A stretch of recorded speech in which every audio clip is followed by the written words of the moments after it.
Hey everyone, welcome to Snackable Knowledge. Ready for another deep dive? Today we're tackling AI and the future of work. Lots of questions swirling around that. Definitely. Yeah. Listeners want to know how it'll all shake out in different job sectors and how AI will change things up. We get it's a huge topic. It really is. So we've been digging through reports, articles, all sorts of things, trying to get to the heart of it all, to give you guys the snackable version. Exactly. Cut through the noise. Right. And I don't know about you, but one thing that really caught my eye was this quote. It was from a top exec at a major AI company. Oh, yeah? And she basically said, I give myself 3 years of work left. Wow. Kind of makes you stop and think, huh? Definitely highlights the uncertainty people feel. But to clarify, she was specifically talking about her job, the management side of things, predicting AI could automate that within 3 years. Still pretty wild coming from someone in her position, right? It is.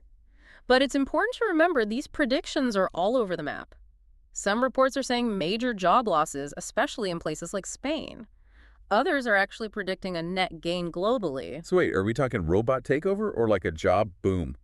We getting whiplash? Uh-huh. It's more nuanced than that. The real story is not about total jobs lost, but a shift in the types of jobs. Some will vanish for sure, but others will morph and entirely new ones will pop up that we haven't even imagined. Okay, so a job sector shuffle. Got it. Okay. But let's get specific.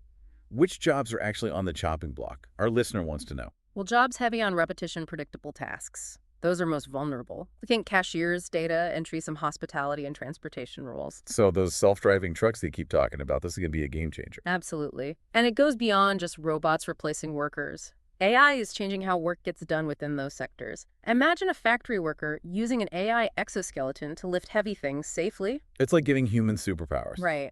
But seriously, if machines are getting so good at so much, what does that leave for us humans to do? That's where intelligence augmentation comes in, AI enhancing our abilities, not replacing us. Like AI on steroids. I've heard people say that. Exactly. And the idea is those who embrace these AI tools will have a big advantage. Think healthcare pros using AI for faster diagnoses or marketing teams using it to analyze tons of data and create super targeted campaigns. So basically, a whole new skill set is going to be essential to thrive in this AI world. You got it. And it's not just about learning to code, although that's important too. Wait, there's more. I thought it was all algorithms and stuff. Those are crucial. But those uniquely human skills we talked about, those are becoming even more important. Things like critical thinking, adaptability, creativity, ethical decision-making. Machines are great at following rules, but not so much at dealing with complex, nuanced situations that need human judgment. So a robot might weld a car part perfectly, but it can't figure out why the assembly line suddenly stopped. Exactly. Or come up with a creative solution to get it going again. That's where humans, with our on-the-fly thinking and adaptability, will always have an edge. Okay, I see a pattern here. It seems like every job, even the high-tech ones, will need a mix of tech skills and these essential human skills. You're picking up on it. It goes back to that intelligence augmentation idea. The most successful workers in the future will be the ones who use AI tools to enhance their own abilities, not try to compete with machines. Humans and machines, not humans versus machines. Precisely. That collaboration is where the real magic happens. I love that. Okay, we've talked about jobs being transformed by AI, but what about those entirely new jobs that AI is supposed to create? Right. What do we know about those? Will everyone have a shot at them, or do you need a PhD in robotics to even apply? That's the million-dollar question. There are definitely highly specialized roles emerging, like AI trainers who teach AI systems how to learn, or AI ethicists who make sure AI is used responsibly. Those do require some serious tech skill. Not exactly entry level then. Right. But at the same time, AI is also opening doors in areas like data analytics, customer service, even content creation. These might not need a deep dive into algorithms, but they do need a willingness to embrace new tools and new ways of working. So opportunities for all skill levels as long as people are open to change and learning. Exactly. And don't forget about the ripple effects. As AI transforms industries, it creates new needs, new demands, leading to new businesses and jobs we haven't even thought of yet. It's a domino effect. So it's like trying to predict the future. We can't know for sure what's coming, but it's bound to be exciting, challenging, and full of surprises. Absolutely. That's why it's so important to approach this whole AI revolution with curiosity, adaptability, and a willingness to be a lifelong learner. Instead of fearing the unknown, be open to the possibilities. Exactly. And remember, the future of work isn't set in stone.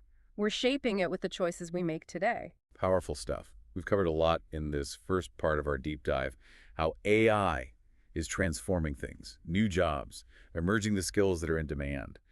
But I can't help but wonder, what about the big picture? Will this lead to more equality and opportunity, or will it make existing inequalities worse? Those are the big questions, and that's exactly what we'll be digging into in the next part of our deep dive. So ready to dig deeper into the AI and jobs landscape. Absolutely. Let's get specific. We've talked about this overall shift, but one area that's like the example everyone points to is manufacturing.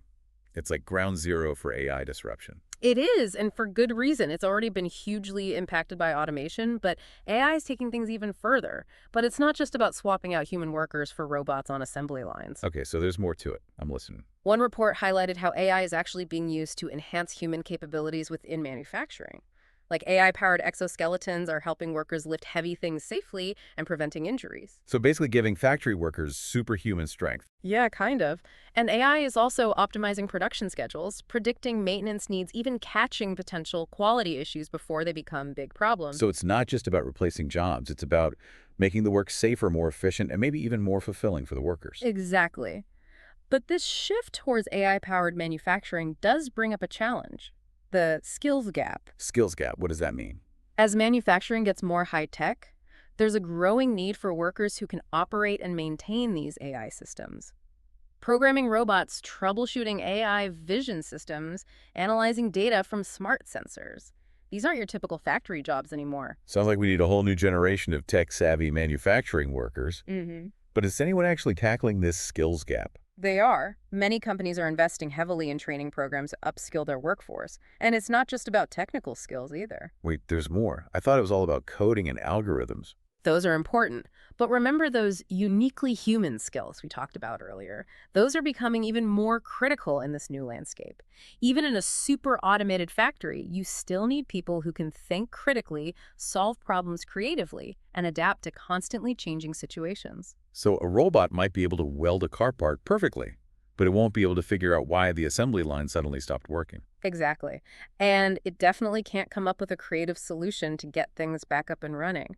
That's where humans, with our ability to think on our feet and adapt to unexpected challenges, will always have a leg up. I'm seeing a pattern.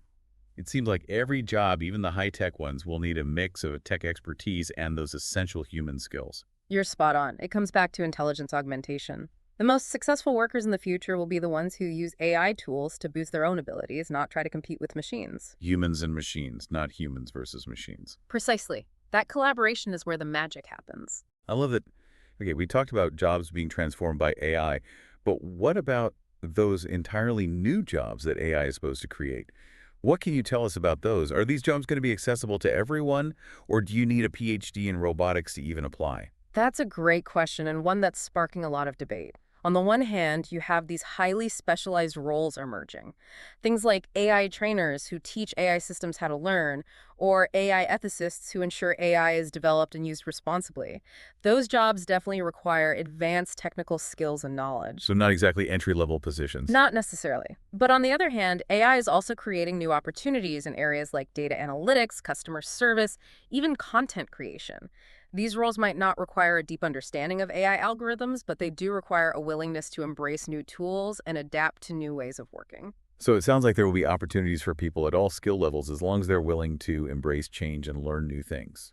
Exactly. Hmm. And don't forget about the ripple effects. As AI transforms industries, it creates new needs and demands, leading to the emergence of entirely new businesses and job categories that we haven't even thought of yet. It's like a domino effect. It's like trying to predict the future. We can't know for sure what's going to happen, but we can be pretty sure that it's going to be exciting, challenging, and full of surprises. I completely agree. And that's why it's so important to approach this AI revolution with a sense of curiosity, adaptability, and a willingness to embrace lifelong learning. I like that. So it's not about fearing the unknown. It's about being open to the possibilities. Exactly. And remember, the future of work is not predetermined. It's something we're actively shaping through the choices we make today. That's a powerful message. All right, we've covered a lot of ground in this second part of our deep dive. We've explored how AI is transforming manufacturing, creating new jobs, and changing the skills that are in demand. But I can't help but wonder, what about the bigger picture? What are the societal implications of all of this? Will AI ultimately lead to greater equality and opportunity, or will it exacerbate existing inequalities? Those are big questions, and they're ones that we'll delve into in the final part of our deep dive. Okay, I'm on the edge of my seat. Don't go anywhere, because we're about to explore the ethical considerations, the potential risks, and the ultimate impact of AI on the future of work and society as a whole. Stay tuned. Okay, so we're back for the final part of our AI and jobs deep dive, ready to tackle those big picture questions. Absolutely. It's where things get really interesting. We've seen how AI is changing specific jobs, but now let's zoom out and look at how it's changing the whole structure of work itself. You mentioned something about a liquid workforce. Mm. Honestly, that term kind of threw me off. Can we unpack that a bit? Yeah. What does a liquid workforce even look like? Imagine a world where the traditional 9 to 5 job isn't the norm anymore.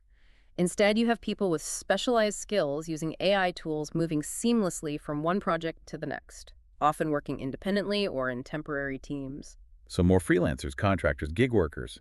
It sounds like the lines between employee and independent contractor could get even blurrier.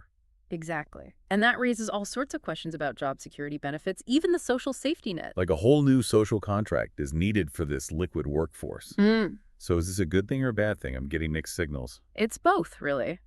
On the one hand, it could empower people to create their own work-life balance, follow their passions, have more control over their careers. They could work from anywhere, collaborate with people all over the world, and tailor their work to their own needs and interests. It does sound kind of liberating, like breaking free from the traditional workplace. There's definitely that potential. But on the flip side, there's the risk of more precarity and instability. Without the security of a traditional job, people might struggle with inconsistent income, lack of benefits like healthcare and retirement savings, and difficulty planning for the future. So it's like trading stability for freedom and flexibility, but with a whole new set of challenges. Exactly. And that's why it's so crucial to have these conversations about how we design this new world of work. We need to figure out how to provide social protections and support systems that work for everyone, not just the highly skilled and adaptable. It feels like there's a theme here.